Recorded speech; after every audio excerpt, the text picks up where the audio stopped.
Josh Mafia, we are back with another reaction video. Yes, Lord. At 2 o'clock in the morning, how you doing? But today we are reacting to Pippen versus Jordan, the saddest beef in NBA history. I don't know what's gonna happen, you feel me? It's 2:16 in the morning, the grind don't stop. But if you're new to my channel, make sure you're liking the video and subscribe. If you haven't already subscribed, then make sure everybody's locked on my channel. Even your pets need to be locked in. And grab your food, your snacks and beverages and all things of that. It's not too long of a video, but it's 9 minutes and 5 seconds, and maybe a 10-minute, 11-minute, 12-minute video. You feel me? I don't want to talk over them. I try my best to pause it, but not pause it as too much. You feel me? But hey, we can get to this video, and we finna see what this Pippen versus Jordan beef is about, which is the saddest beef in NBA history, as you see. Let's get into it. You think that Michael Jordan would be as successful without you? No.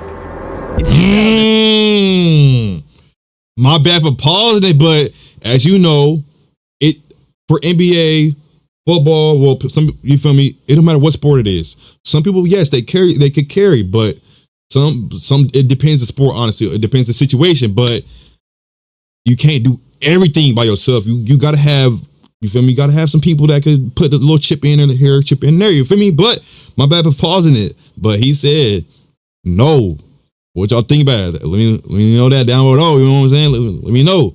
When Michael Jordan entered the Basketball Hall of Fame, the first person he mentioned and thanked was Scottie Pippen. You never just saw me, saw Scottie Pippen. Next year, it was Michael who presented Scottie to the Hall of Fame. When Pippen worked on ESPN and had to do a LeBron versus Jordan comparison, Pippen said this. And there's no game that I would ever play in and pick LeBron James over Michael Jordan. But this was in 2018, when Scottie and Michael's relationship seemed like the happiest marriages. While Jordan was known to be a harsh teammate who bullied players and even punched Steve Kerr in the face.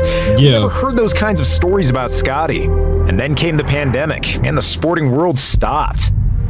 He has just tweeted within the past 2 minutes that the NBA is suspending the season. Deprived of anything to cheer for, Netflix offered a 10-episode salvation for all sports fans. It was The Last Dance, a long-awaited documentary about the last season of the Bulls dynasty, with behind-the-scenes footage nobody had ever seen before. And when the documentary came out, that's when Scottie's and Michael Jordan's relationship started to change. See, The Last Dance wasn't really a basketball documentary. It wasn't? It was more like basketball was just a means to an end. Well, I didn't see it. You feel me? I probably could react to it if y'all want me to, but hey, y'all let me know.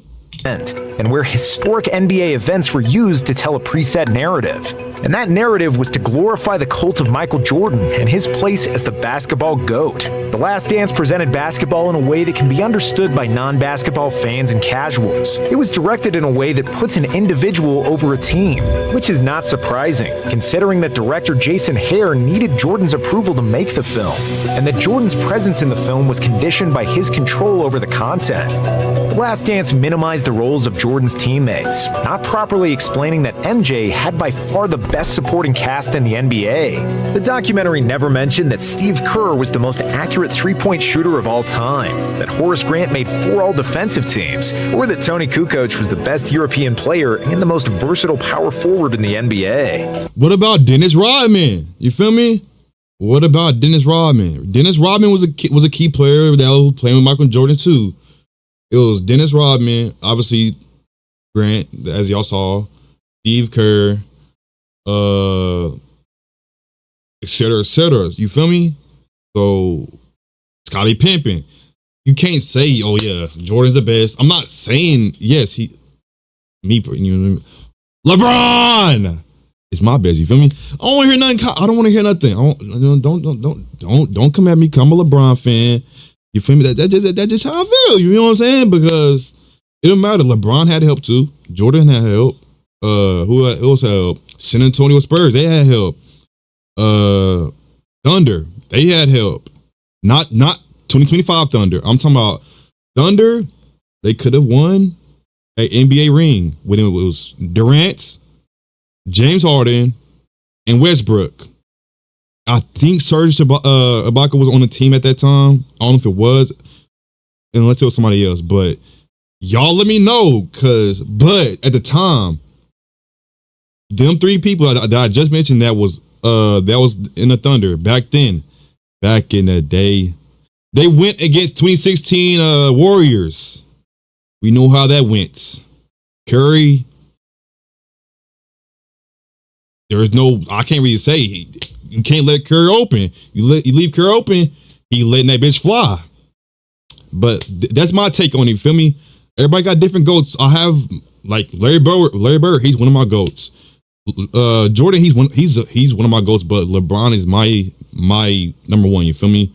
No glaze shit. Yeah. The doc barely mentioned a defensive ace, Ron Harper, and they completely failed to say a single thing about center Luke Longley. Yeah, I remember Dennis him. Rodman got a lot of screen time, much less as the best rebounder in NBA history, and more of a party animal that Jordan needed to drag by the ears from Carmen Electra's hotel room. But the player who was most heard about the whole thing was Scottie Pippen, and it's not hard to see why. Yeah, for I had a ruptured tendon in my ankle, and I decided to have surgery late because I was like, you know what? I'm not going to my summer up trying to rehab for a season. Scottie Pippen of the Bulls will be out for 2 to 3 months. What Scottie was trying to do was trying to force management to change his contract. And Jerry wasn't going to do that. MJ called out Pippen as being selfish for delaying surgery. That season, Jordan was making $33 million, while Scottie was earning just $2.7 million. Well, that's a hard... Scottie took a pay cut. No cap. Jordan, yeah, it's Jordan, but at the same time, Scottie helped Jordan get the ring. You feel me? It like everybody has to get help. It don't matter if you're the best in the league or whatever. You feel me? At the end of the day, it's gonna be 2 or 3 people that's chipping in. You feel me? But it depends. Honestly, you feel me? It depends. But 33 mil to 2. I feel he could get at least 5. You feel me? He could have got at least 5 million from it. But hey, I don't know if he took that cut or not. I don't know what happened in the background. You know what I'm saying? Second episode of the documentary did center around Scottie and his unbelievably hard road to the NBA. In the end, the focus of the narrative quickly returned to MJ. And despite being so Jordan-centric, The Last Dance was a successful project because it achieved 3 goals. It managed to entertain and occupy the sports world in the biggest absence of sports since the 1860s. It served as a nostalgia for the people who lived through the Bulls dynasty, and it revitalized the interest in Jordan among the younger generations. If we look at the doc as an entertaining story for the masses, The Last Dance absolutely killed and knocked it out of the park.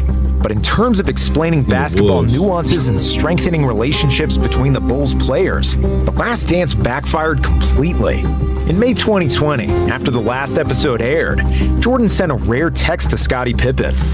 "What's up, dude? I'm getting a word that you're upset with me. Love to talk about it if you have time." Pippen did call him back and explained his displeasure with how the rest of the Bulls were portrayed. When asked about it, Scottie backtracked a little bit. "This documentary has not changed our relationship. We will be friends forever. I told Michael I wasn't too pleased with The Last Dance. He accepted it. He said, 'Hey, you're right.' That was pretty much it. But it wasn't it, and this comment aged badly really quickly." In 2021, Pippen started to unravel his feelings about Jordan, issuing a series of comments during the promotion of his autobiography titled Unguarded. Scottie told a story about how Jordan used to cheat him out of $100 during each Bulls game by bribing the staff to tell him who was going to win Jumbotron races. Wow. During a GQ interview, Pip accused Jordan of being selfish for leaving the Bulls to pursue a baseball career. What did you think when he said he did go play baseball? Yeah, it was a big decision, but it was a selfish decision, but it was kind of who Michael Jordan was. Implying that he spent too much time grieving the death of his father. Scottie also downplayed Jordan's flu game, saying that he didn't receive any praise for playing the 1998 finals with a herniated disc. But the biggest criticism about Jordan the player was when Pippen said that the Bulls didn't win 6 rings because of MJ, and that they did it in spite of him. Seeing again how poorly Michael treated his teammates, I cringed, as I did back then. We didn't win 6 championships because he was tough with the guys. We won in spite of his bullying. We won because we played team basketball, which hadn't been the case my first 2 seasons when Doug Collins was our coach. In his book, Scottie also changed his perspective on the LeBron versus Jordan debate. I may go as far as to say Mike ruined basketball. In the 80s on the playgrounds, you'd have everyone moving the ball around, passing to help the team. Wolf. That stopped in the 90s. Kids wanted to be like Mike, and Mike didn't want to pass, didn't want to rebound or defend the best player. He wanted everything done for him. That's why I always believed LeBron James was the greatest player this game has ever seen. He does everything and embodies what the game is truly about. Hey. The rest of the book was even more critical about Jordan and The Last Dance, saying that every episode was the same. Michael on a pedestal, his teammates secondary, referred to as his supporting cast.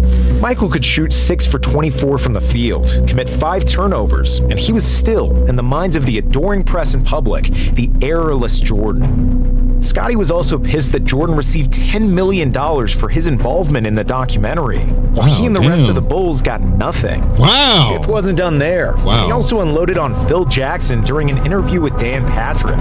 No, I understand that, Scotty. I'm just going by what you said. You said you need to read between the fine lines. It was a racial move to give Tony Kukoc a ride. So, I mean, if you knew that Scottie Pippen had been with the Bulls from 87, wouldn't you give Scottie Pippen one opportunity to get a last-second shot without Michael Jordan? But have you talked to Phil about this? Because by saying a racial move, then you're calling Phil a racist. I don't got a problem with that. Scottie took shots at Charles Barkley, calling him not dedicated enough to win a title, and Isaiah Thomas, whom he called a dirty player. However, while I didn't really get into Michael Jordan playing baseball. I knew he played baseball at some point of his career, but I didn't get deep. I didn't dive deep into him playing baseball. But I knew he played baseball for a certain time of his career. You agree that The Last Dance was overly centered on Jordan and that there was a lot of truth in Pippen's words about the documentary. We can't escape the feeling that Scottie overreacted. In the doc, MJ still said there was no Jordan without Pippen. The Last Dance covered how underpaid Pippen was and his success as the leader of the Bulls without Jordan. Phil Jackson called Scottie the second best player in the league, and the doc mentioned Pippen guarding Magic in the '91 finals instead of Jordan, a key moment that turned the series around. So for Scottie to be going on this kind of media rampage, it just feels like a bit too much. We understand that it's hard to be the Robin to Jordan's Batman and live constantly in his shadow, and then relive that all over again in the documentary. But after the dust settled and all the insults had landed, it sounds like Pippen was just trying to say outlandish quotes to sell more copies of his book. And throughout all of Pippen's bad-mouthing, Jordan never said another word publicly. There was no statement, trash-talking, or even acknowledging that Pippen suddenly turned into his biggest hater. It was only a sign that all the bridges were burned and that their relationship was broken beyond repair. To add insult to injury, in 2022, MJ's son Marcus Jordan started dating Scottie's ex-wife, Larsa Pippen, which certainly didn't feel good for her ex-husband. Wherever Scottie looked, Jordan was sticking it to a Pippen, and it seems like his anger towards MJ will not stop anytime soon. All right, that was a crazy video. I'm not gonna lie. But Josh Moffitt, that's the end of the video of Pippen versus Jordan, the saddest beef in NBA history. A lot of that stuff, some of that stuff that happened, I knew about, but some stuff I didn't know about. You feel me? But if you made it to the end of the video, make sure you liking the video and subscribing if you haven't already subscribed. And make sure everybody's locked in my channel, even your pets need to be locked in. And let me know your thoughts on this video down below, because it was crazy. I want to see y'all point of view, not y'all point of view, but I want to see what y'all think of this down below in the comments. But if you want me to react to anything, also put it down below in the comments. But hey, all I'm gonna say is, it takes a team. You feel me? It takes a team. It was the Bulls. Whenever it wasn't just Michael Jordan, it was a whole selection of people that helped Jordan get that. Jordan didn't just get that shit by himself. You feel me? And another thing I can say is, Jordan, his whole career, they talked about why he was on the Bulls. I'm wondering why they didn't talk about when he was on the Wizards. You feel me? I'm not saying, I'm not putting LeBron. Yes, he had bad seasons. Jordan, he had bad seasons. Everybody's in the NBA is gonna have bad seasons. You feel me? But it's like, why they talk about strictly the Bulls Jordan? I never heard nobody talk about the Wizards Jordan. Never. You feel me? I feel like that was the that was one of his worst seasons of playing on the Wizards, because when he was on the Bulls, he was excellent. You feel me? But hey, don't take my shit what I say to heart. You feel me? I'm just saying. I never heard somebody talk about the Wizards Jordan. That's just me personally. You feel me? I mean, if you want, I mean, I don't know what to tell you. I mean, if you take what I say to your heart, to serious, I don't know what to tell you. I'm just saying, I'm just putting my input in this reaction video because it's on the topic of Michael Jordan and Scottie Pippen, the beef they had in NBA history. Feel me? But other than that, Josh Mafia, my goal is to build a big community of brother and sister, which I call Josh Mafia. Feel me? It's never too late to join Josh Mafia. But other than that, I will see y'all on the next video. I don't know what it's gonna be, but it's me a banger, a movie, a cinema, all things of that. But I will see y'all on the next video. Look out, Josh Mafia. Falling, dreaming, talking.